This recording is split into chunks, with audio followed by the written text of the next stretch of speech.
أسكنت من ذريتي بواد غير ذي زرع عند بيتك المحرم ربنا ليقيموا الصلاة فاجعل أفئدة من الناس تهوي إليهم وارزقهم من الثمرات لعلهم يشكرون. وقال تعالى في آية أخرى إن الصفا والمروة من شعائر الله فمن حج البيت أو اعتمر فلا جناح عليه أن يطوف بهما. وقال رسول الله صلى الله عليه وسلم الحج المبرور ليس له جزاء إلا الجنة أو كما قال النبي عليه الصلاة والسلام. اللهم صل على محمد وعلى آل محمد كما صليت على إبراهيم وعلى آل إبراهيم إنك حميد مجيد. اللهم بارك على محمد وعلى آل محمد كما باركت على إبراهيم وعلى آل إبراهيم إنك حميد مجيد. بلغ العلا بكماله كشف الدجى بجماله حسنت جميع خصاله صلوا عليه وآله. لا إله لا إله لا إله لا إله إلا الله محمد رسول الله. صدق الله العظيم وصدق رسوله النبي الكريم ونحن على ذلك من الشاهدين والشاكرين والذاكرين والحمد لله رب العالمين.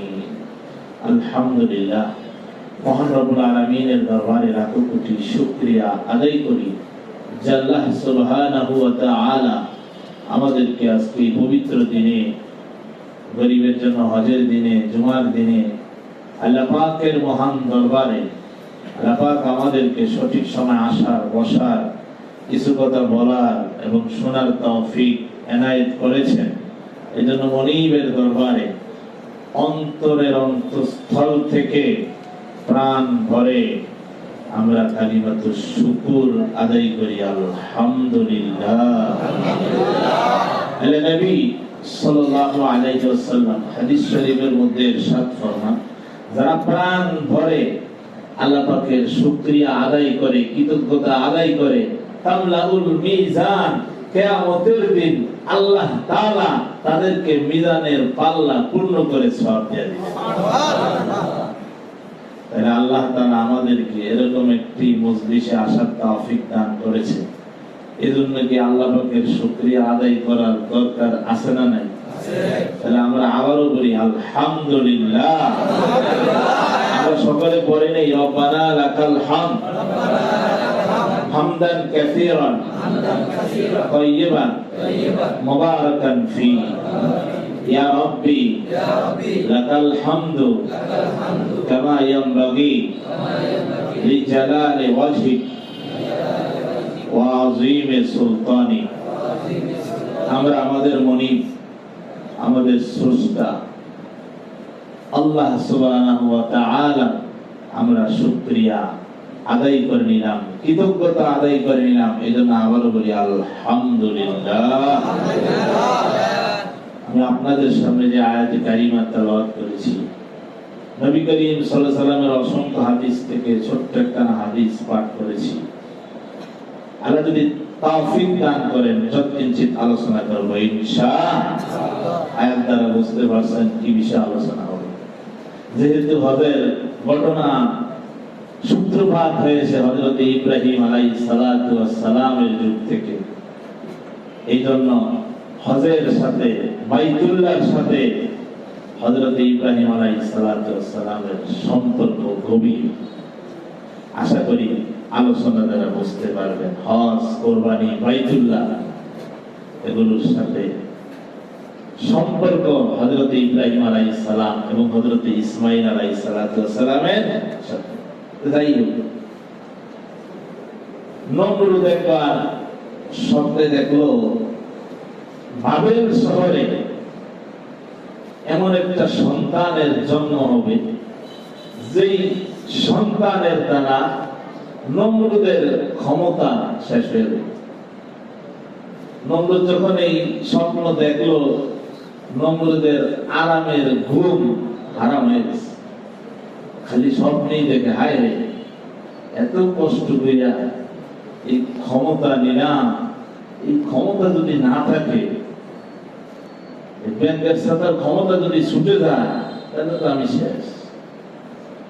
কথা বলেন, ক্ষমতার লোভ আছে না? এই পৃথিবীতে সর্বপ্রথম জন্ম নিয়ন্ত্রণ আইন করেছে অভিশপ্ত বাদশা নমরুদ। কেন? গদিকে ঠিক রাখার জন্য, ক্ষমতাকে ঠিক রাখার জন্য।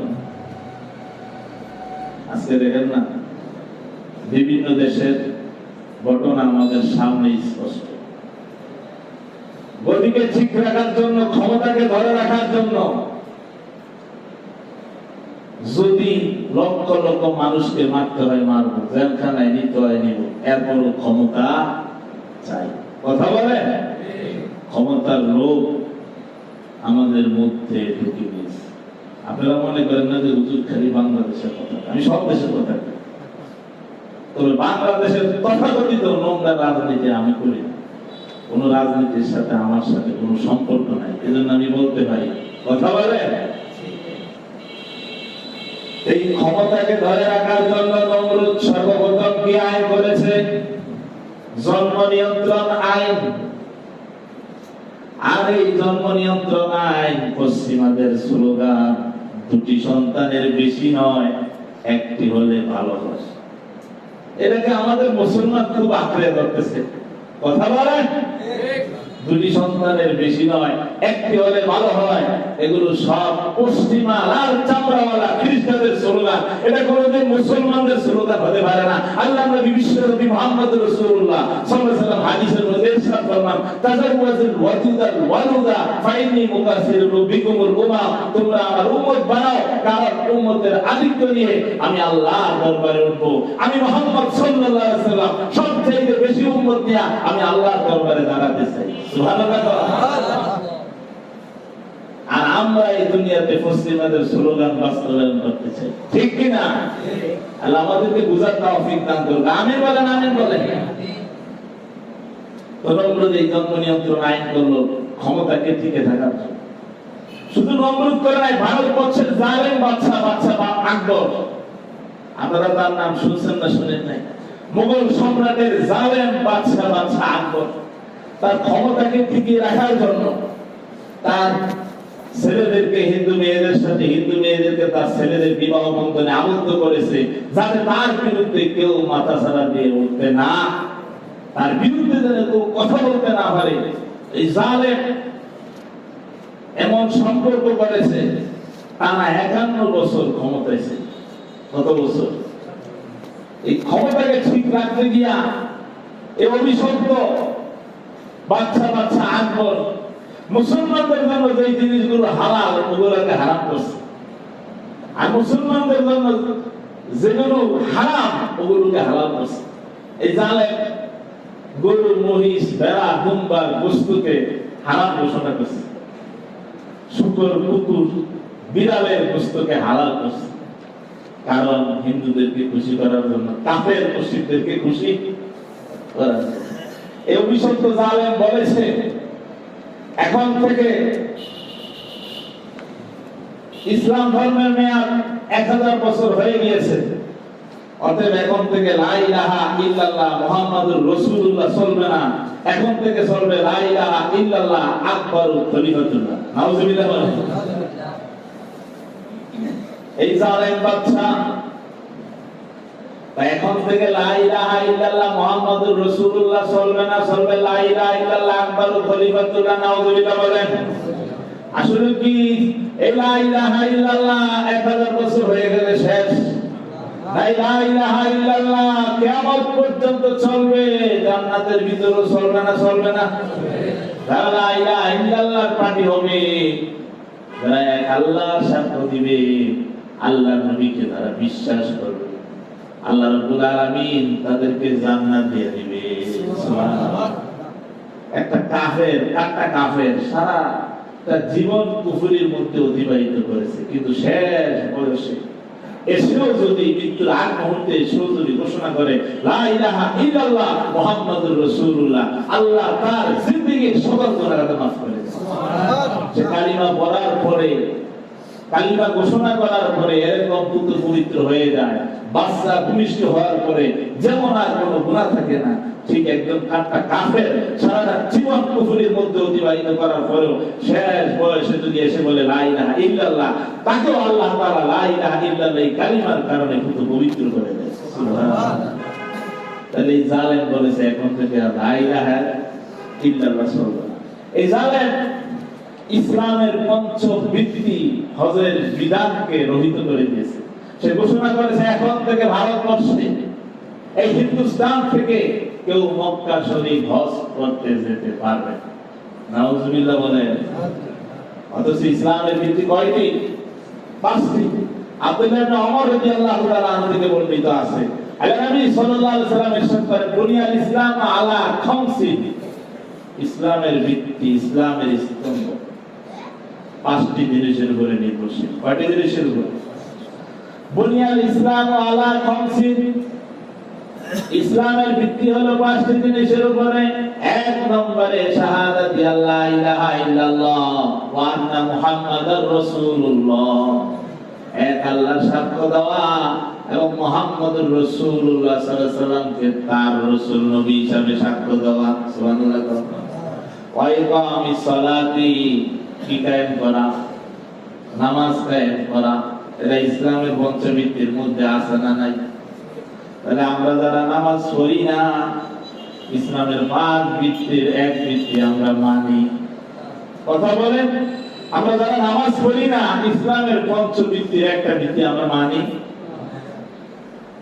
তাহলে নামাজ কায়েম করা ইসলামের কত নম্বর ভিত্তি? 2 নম্বর। 1 নম্বর ভিত্তি কি? এক আল্লাহ সাক্ষ্য দেওয়া, মুহাম্মদ সাল্লাল্লাহু আলাইহি সাল্লামকে তার রাসূল সাক্ষ্য দেওয়া। আপনি আল্লাহরে সাক্ষ্য দিলেন কিন্তু নবীরে তার রাসূল মানলেন না, আপনি মুসলমান না। কথা বলেন। আল্লাহকে সাক্ষী দিতে হবে, সাথে সাথে মুহাম্মদুর রাসূলুল্লাহ সাল্লাল্লাহু আলাইহি সাল্লামকে রাসূল নবী হিসাবে মেনে নিতে হবে। 2 নম্বর হলো ইকামিস সালাতি, নামাজ কায়েম করা, নামাজ প্রতিষ্ঠা করা। শুধু নিজে পড়লে হবে না, আশেপাশে যারা আছে তাদেরকে মসজিদে আনার চেষ্টা করতে হবে, নামাজ পড়ানোর চেষ্টা করতে হবে। নাকি না শুধু খালি আমি একা আইসা বলি হয়ে যাবে না, আশেপাশে যারা আছে তাদেরকেও দাওয়াত দিতে হবে, মসজিদে আনার জন্য চেষ্টা করতে হবে। হবে না? হবে না? আল্লাহ বুঝার তৌফিক দান করুন। আমিন বলেন। তাহলে ইকামিস সালাতি, নামাজ কায়েম, ওয়া ইতাইজ যাকাতি, যাকাত আদায় করা। এটা ইসলামের কত ভিত্তির এক ভিত্তি? পঞ্চভিত্তির একটা। যাকাতের কথা আছে না না? তাহলে আমরা যারা যাকাত আদায় করি না, তারা ইসলামের 5 ভিত্তির এক ভিত্তি মানলাম বা মানলাম না। পঞ্চভিত্তির এক ভিত্তি। অনেকে মনে করে যাকাত শুধু রমজান মাসে দেওয়া যায়, আর বাকি মাসে মনে হয় দেওয়া যায় না। যাকাতের নিসাব যখনই আপনার উপর ওয়াজিব হয়, চাই রমজান হোক গায়রে রমজান হোক, আপনাকে যাকাত আদায় করতেই হবে। কারণ যাকাত আপনি মুসলমান দাবি করবেন, যাকাত আদায় করবেন না, আপনি বাটপারি মুসলমান। কথা বলেন। ইসলামের আপনি মুসলমান দাবি করবেন কিন্তু ইসলামের পঞ্চভিত্তির 3 নম্বর ভিত্তি মানলেন না, যাকাত আদায় করলেন না, আপনি পরিপূর্ণ মুসলমান হলেন? তাহলে ওইটাই যাকাত, যাকাত আদায় করা। ওয়াল হাজ্জি, কি করা? হজ করা। হজ অনেকে হজ করে না, তাল বাহানা করে। অনেকের উপর হজ ওয়াজিব হয়ে গেছে, করতে করতে এরপরে আর হয় না। যখন মাজা বাঁকা হয়ে যায়, সোজা হয়ে দাঁড়াইতে পারে না, তখন ছেলে সন্তানের তোরা আমার নষ্ট করিস। অনেক সময় ছেলে সন্তানের তাওফিক হয় না হজ করার জন্য, এরপরে হজ ছাড়াই এসে মরে, মৃত্যুবরণ করে। এরকম লোক সমাজে মনে হয় নাই না? বহুত আছে। হজ যখন ওয়াজিব হয় তখনই আপনাকে করতে হবে। জীবনে হজ আপনার উপর ওয়াজিব হয়েছে একবার, আবার আপনার উপর ওয়াজিব ছিল, কিন্তু পরবর্তীতে আপনার টাকা কমে গেছে, এই মানে আপনার থেকে হজ মাফ হয়ে যায় নাই। হজ একবারই ওয়াজিব হয়, একবারই ওয়াজিব হয়েছে, এটা যদি আপনি আদায় না করেন আপনি গুনাহগার। আপনাকে সময় মতো আদায় করতে হবে। সময় মতো আদায় না করলে পরবর্তীও যদি হয়, টাকা নাও থাকে, আদায় করতে হবে। কারণ এক সময় তো হজ আপনার ওয়াজিব ছিল, ওই সময় আপনি তাল বাহানা করছেন, হজ আদায় করেন না, টাকা ছিল আপনার কাছে কিন্তু আপনি আদায়। এখন অনেক মুসলমান বলে হজের টাকা তো 6 লাখ টাকা হয়ে গেছে, এখন আর কেমনে করবো? কিন্তু যে শুধু 2 লাখ 2.5 লাখ টাকা ছিল, ওই সময় তো আপনার উপরে হজ ওয়াজিব হয়েছে। ওই সময় আপনি 5 লাখ টাকার মালিক ছিলেন, ওই সময় তো আপনি হজ করেন না, তাহলে ওইটা আপনার উপরে হজ ফরজ আছে না? ওটা আদায় করতে হবে, না আদায় করলে গুনাহগার। আল্লাহ তাআলা তৌফিক দান করুন। আমিন। তাহলে হজ